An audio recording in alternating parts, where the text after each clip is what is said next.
Hello and welcome to another edition of the Ask Dr. Bickel Show, where we help people find answers to common health issues, common chronic health problems. And I'm Dr. Jason Bickel, and today I want to share information on a recent study that was done.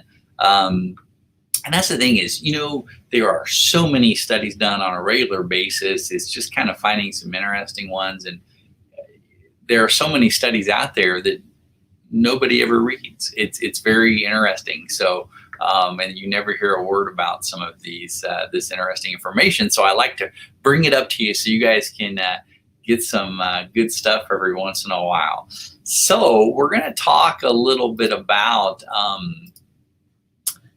SVOCs, semi-volatile organic compounds. What the heck does that mean, and how does this study tie into things, and what can go into that? So first I want to talk about what are, we'll talk about semi-volatile, but let's even start with just like very volatile organic compounds, or what they call VOCs. You may have heard of VOCs, you may not have heard of VOCs. Volatile organic compounds, especially very volatile ones, would be like propane. If you cook like on a barbecue grill and it's got the propane tank that, keeps the burner going, and so you can cook your food. Propane is very dangerous. Not only can it explode, but you don't want to breathe it in. Actually, even probably more dangerous is butane. Butane, it's in, those stoves, sometimes those little stoves, the lighters, those click lighters.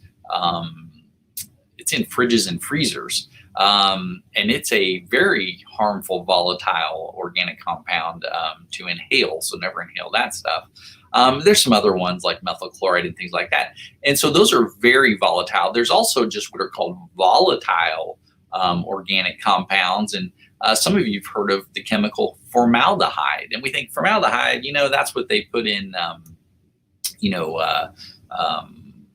bodies, dead bodies and things like that. But actually, formaldehyde is used in a lot of things that we are around daily. Formaldehyde is used in building materials. It's used in coatings on your clothing, fabrics. Formaldehyde used on paper. So this can come off these glues, lacquers, insulation materials, wood products, laminates, plywood, fiberboard. All these things contain formaldehyde.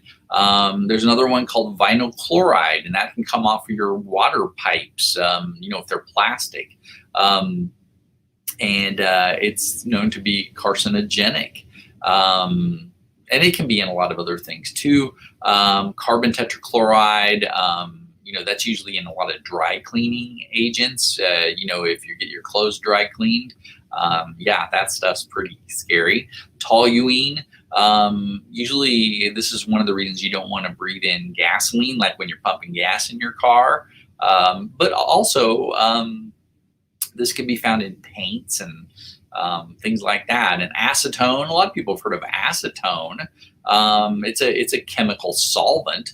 You can use it, acetone, for paints, nail polish remover, stuff like that. Pretty toxic stuff.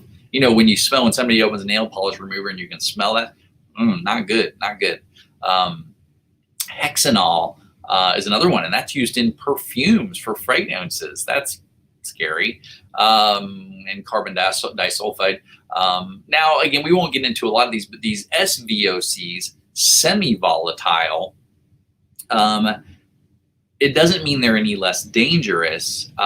It really means that their boiling point is different. The molecule, it has a higher molecular weight, and so they're less likely to vapor at room temperature. And these are typically like your pesticides, which again, very toxic for you and carcinogenic. Chlordane, which is also thought as a human carcinogen, and then this is sprayed on crops. It was finally banned the majority are supposed to be. Benzyl alcohol. This is in fragrances, perfumes, stuff they used to use to develop photographs. It's still used in plastics. And then fire retardants. You don't realize how much you're surrounded by fire retardants. They put fire retardants in your clothes. They put fire retardants in your furniture. They put fire retardants in your bed, your mattresses. So many things. Actually, the list goes on, and I can go on and on. Especially these SVOCs are found in a lot of the cleaning chemicals that are used in houses by just on a regular daily basis. Things that we don't even think of. So when you have your little basket of all your cleaners, you need to start looking at that and saying, hey, wait a second here. Is that very healthy? Not only for me, is that healthy for me as an adult, but this study was, is it healthy for even little ones? So with this study, they took a bunch of children, and this study is interesting. It was actually funded by the EPA, the United States EPA, and the National Institute of Environmental Health Sciences. These are government studies that you paid for with your tax dollars.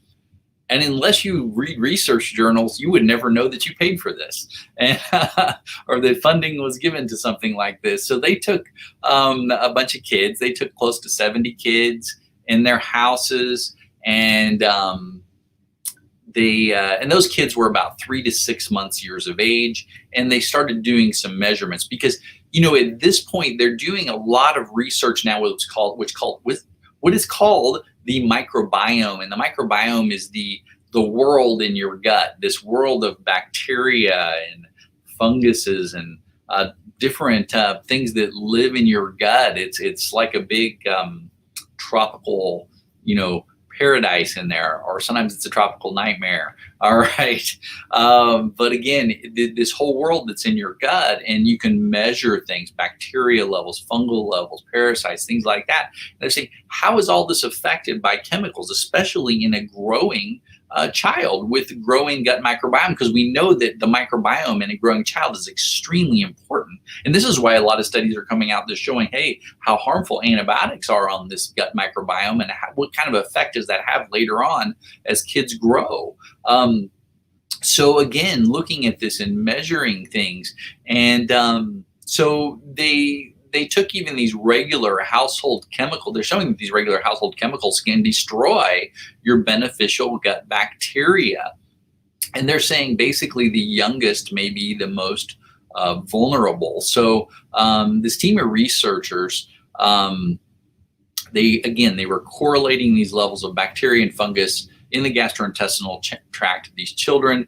And what they did basically is they took some fecal samples of the kids. They did some blood tests of the kids and some urine tests. And they measured these phthalates, which are these SVOCs that are usually, phthalates are more found in detergents. They're found in plastic coatings. Let's say you heat up something in plastic. Yeah, that can get into your food, but it's all over the place too. There's plastic coatings all over things. Shower curtains, personal care products. They were looking at that, and those were the ones they were especially looking at were soaps, shampoos, hairspray. They measured what are called PFASs, and these are water repellents, especially in fabrics. If you you can, when you buy carpet or furniture, they'll say, hey, if you spill something on this, it doesn't soak in, and the fabric repels the water. Yeah, it does repel the water, but it's extremely toxic to the chemical that's used to do that, these PFASs. And then they found that basically all these chemicals affected the diversity of the bacteria in the gut and the funguses in the gut. And the kids who were around more of these chemicals had less diversity in their gut, which is not good, because it's shown that a big diversity of gut flora, gut bacteria, is what we need for digestive processes. They tie this into asthma and lung function, because the gut barrier and lung barrier work together.